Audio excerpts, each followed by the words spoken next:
Nasabat ng mga otoridad ang mahigit 700,000 pisong halaga ng mga smuggled na sigarilyo mula sa dalawang suspect sa Maguindanao del Norte.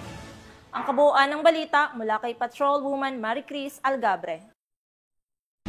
Nasabat ang 700,000 pesos halaga ng smuggled cigarettes mula sa naarestong dalawang suspect sa isinagawang checkpoint operation ng Parang Municipal Police Station sa barangay Nituan, Parang, Maguindanao del Norte. Nito lamang ika-4 ng Agosto taong kasalukuyan.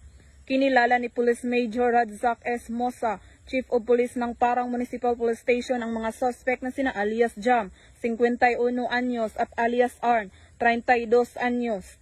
Bandang alas 3:30 ng hapon nang isagawa ang naturang operasyon ng mga tauhan ng Parang Municipal Police Station, katuwang ang Provincial Intelligence Unit Maguindanao del Norte, 1st Provincial Mobile Force Company, 1401st Regional Mobile Force Company at Regional Mobile Force Battalion 14A na nagresulta sa pagkakaaresto ng mga suspect at pagkakasabat ng mga puslit na UC na lula ng Isuzu van truck.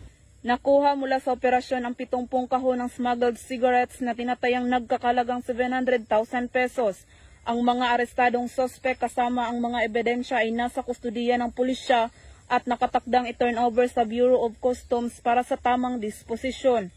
Patuloy naman ang Maguindanao del Norte PNP sa pagsasagawa ng malalim na investigasyon upang matukoy at mapanagot ang iba pang mga nasa likod ng smuggled na sigarilyo. Mula rito sa Rio ng Bangsamoro, ako ang inyong Police News Network Correspondent, Patrolwoman Maricris Algabre, alagad ng batas, tagataguyod ng balitang pulis.